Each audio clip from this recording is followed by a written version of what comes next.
I'm working on human vaccines against polio.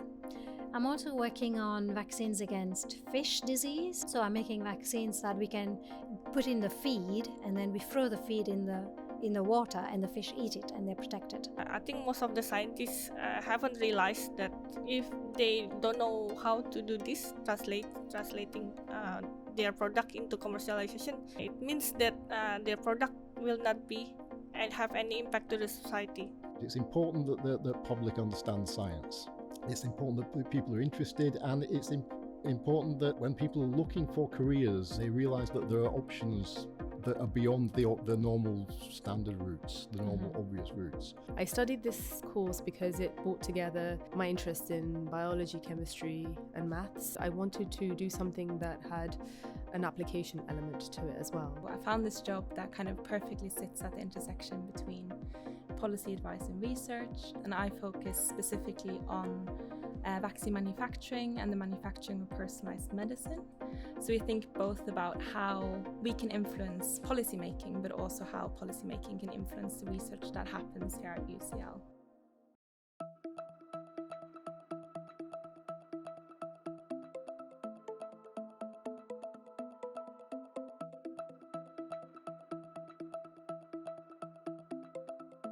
If I would have to describe my work in simple terms, it's a combination between biology, because there's a biology side of it, working with the cells and with the virus, as well as with the engineering, which is the machine and the technology itself, and also the economical sides. We have to make sure that the product that we made, which is the vaccine, is a low cost, so low middle income country can still afford it. I studied biochemical engineering here at UCL back in 2008. I studied this course because it brought together my interest in biology, chemistry and maths, and I wanted to do something that had an application element to it as well. So it just seemed like the perfect combination. Yeah. So I did my Masters of Engineering here at UCL, and I then went on to do my PhD or my engineering doctorate. And it's been, I would say, 6-7 years since I've left the university, but I'm still working in the biotechnology space.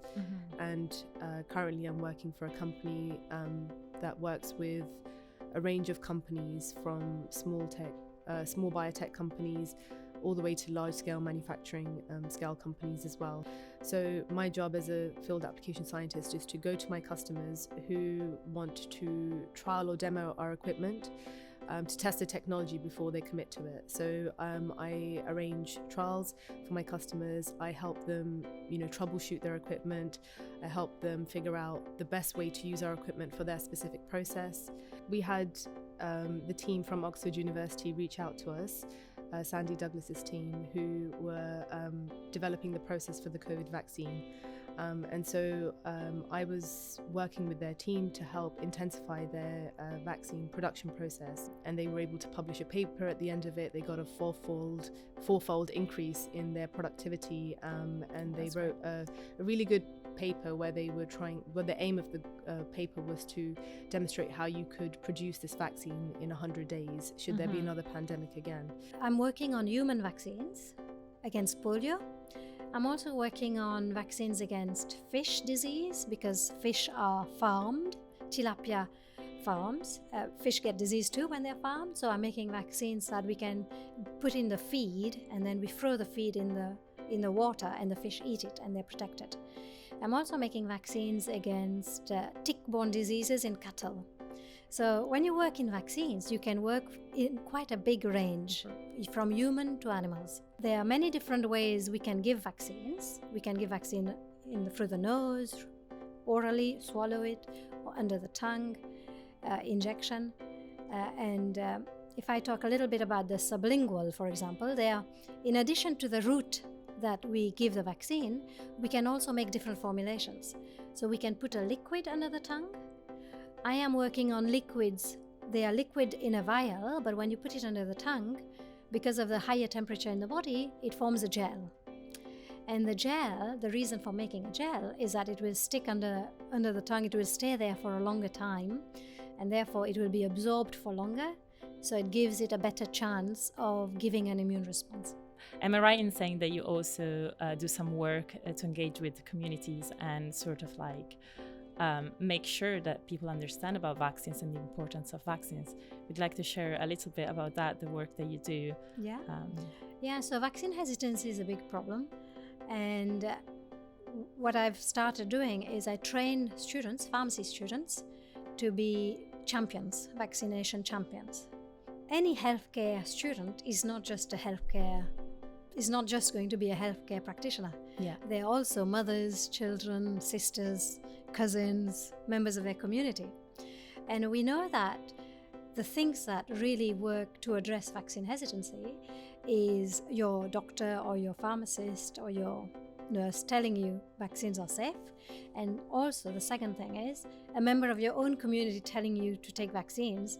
This is more effective than an outsider. mRNA vaccine, we all know that the ones that we've been using so far can't last at room temperature for long. They need to be kept in the cold. In the Western world, this is fine. We have got freezers and fridges everywhere.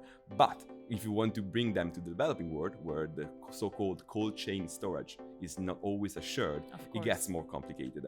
But because we work with a protein that is super thermostable, it can resist 90 degrees of temperature, it can sustain all sorts of conditions. You can imagine making a vaccine that can bypass this limitation and therefore can be sent and shipped all over the world. Cost benefit is a very important aspect. Yeah, so in the context of my PhD, that's what I'm trying to do.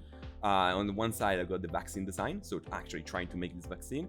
On the other one, trying to produce the vaccine in a way that is scalable, so you can grow to a larger and larger means of productions. So for example, large industry and stuff, but also making it cheap as possible. Because again, it needs to be sent to the developing world. That's our target. Yes. So it's of course, cost. Prices become a limiting factor in this case. The problem with being a professor is you don't get to do bench science anymore, so you don't actually get to do those experiments, but you do get to work with great groups of people. So the teamwork, the collaboration, that gives me joy. And also seeing those results after long periods of time when things are not working, you can't work out what's working, you try and suggest things, doesn't make any difference, but then there's yes, we can see a little bit of a light at the end of the tunnel. So my own research group, we work on a variety of different projects, so there are predominantly virologists within that group, but when we look at how we're trying to work for applying our skills to vaccine development, then yes, we have structural biologists, we have people who've much better at immunology than we are, some people who can do those kind of experiments that we can't do, and when everybody comes together, then that's when really the magic can happen. Within the Vax-Hub, what I tend to do now is rather than focus on any particular type of vaccine, it's much more on process development and, as one of the senior researchers, more sort of consultation and advice and interaction with the other researchers. The virus-like particle project is part of the program to try and develop new vaccines to dengue virus. Which is the existing vaccine is not very good and does need to be improved, and we are particularly excited in what we're trying to develop, in addition just to the dengue virus vaccine, is what we call a platform process, which will allow us to use the same methodologies to any virus-like particle which has an envelope. Stephen, you also have been involved with outreach activities. Would you like to share a little bit about that, and why do you think it's important to engage with the public? It's important that the public understands science, because if public understand science, they will go into science and they will have faith in it, and they will make an argument for it, and we won't have some of the misconceptions that we have. It's important that people are interested, and it's important that when people are looking for careers, they realize that there are options that are beyond the normal standard routes, the normal obvious routes. So I'm currently working on the recovery or purification of a pneumococcal vaccine product that's produced in the E. coli cells. So my job, well, I guess, is to investigate the possibility of actually, reducing the impurities produced during the extraction process while maximize the yield of the drug product. Every day is a bit different. Some days I could be expressing lots of protein in yeasts. Other days I might be lysing yeast to release the VLPs and purify them. And sometimes I'm doing more fundamental research to see if we can optimize our VLPs in some way as well. And my colleagues do similar things, but more in their areas of expertise. So you're more focusing on the molecular processes, and then you've got someone working more like with the engineering aspects of things. Is that right? Or so we all kind of chip in together. So we are trying to currently look at better purification methods, for example, and me and my colleague have both taken different avenues to see how we can improve it, for example. But yeah, okay. Yeah, it really varies. I studied international relations at university, and then I was looking for a kind of policy research role after university, and started working for a not-for-profit research institute based in Cambridge, where I broadly looked at kind of science and innovation policy more broadly. And then I got a job working more directly with policy advice at the Norwegian delegation to the United Nations in Rome. And as I was coming back to London, I was thinking about how can I combine these two experiences into one. So I found this job that kind of perfectly sits at the intersection between policy advice and research, in that we deliver policy engagement activities for the Faculty of Engineering Sciences, and I focus specifically on vaccine manufacturing and the manufacturing of personalized medicine. So we think both about how we can influence policymaking, but also how policymaking can influence the research that happens here at UCL. Why policymaking? Why is policymaking important and meaningful to you?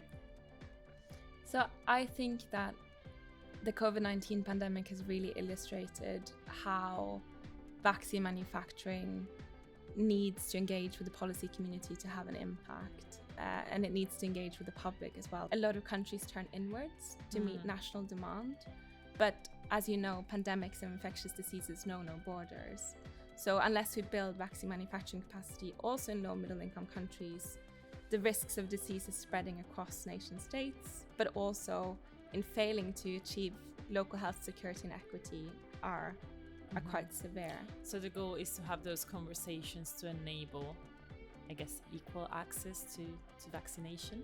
Exactly, and recognizing that there are all these initiatives. How can we not reinvent the wheel, but think about how we can actually fill some gaps?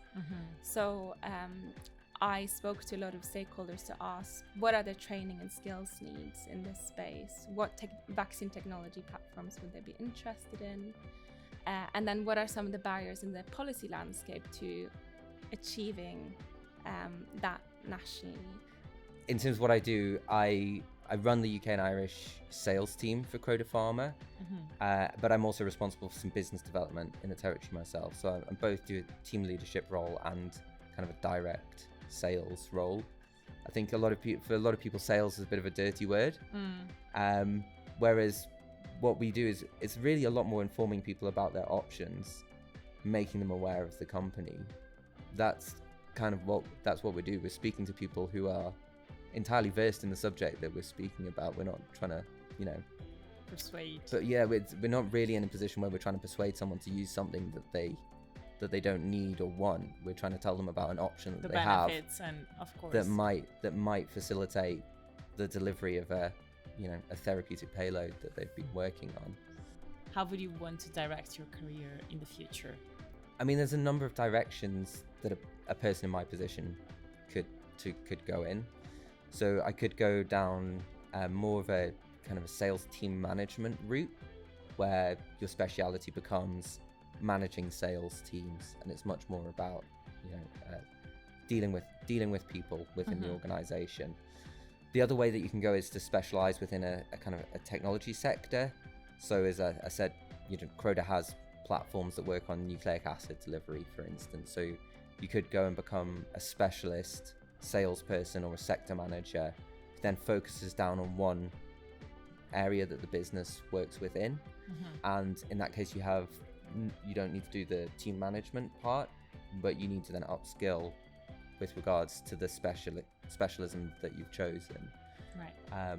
Personally, I think I'm more interested in the specialisms side of the business, but that's just because it's such a rapidly evolving market that we're working in. There's just so much going on there that it looks absolutely fascinating from the outside, and I think it's really exciting to think where we're going to be in 10 years' time. I'm always thinking about what I haven't done on the vaccine world.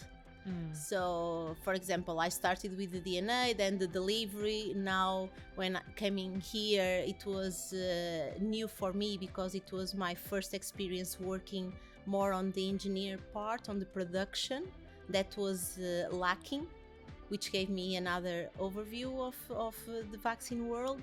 I can say I'm not an expert on vaccine bioprocessing, but I can do a lot within all the steps of the process because of that. Right. And I'm very thankful for that. During your career, you experienced both academia and industry, right? How did that happen? So the majority of my PhD was done in Norway, in a company. The goal or the ambition was to find molecules that could act as DNA inhibitors. So because the DNA is very prone to degradation, so we wanted to find something else besides the traditional delivery methods that exist, using marine resources, which was completely new. And I must say that I love it. I love to be in a company, the structure, and it was my first time in a very well-established company there. So that was your main industry experience. Exactly, yeah. So and it was good because they gave me the freedom, even though I was a PhD student. But at the same time, I did have all the rules to obey as if I was an employee from the company. But I never felt excluded. I always felt part of the team, and it did work very well. In parallel to what I do, I recently started the entrepreneurial route of things. Yes, so me and a colleague, we are trying to the commercialization of a product that she is developing, but she's inviting me to start a company. It's been an amazing experience. It's a lot to learn. Thank you for watching this episode of VaxHub Careers in Vaccine Development. To delve deeper into the world of vaccine development and production, be sure to also explore the other episodes in our video series and listen to the longer form podcast for in-depth conversations with a variety of guests working in this exciting space.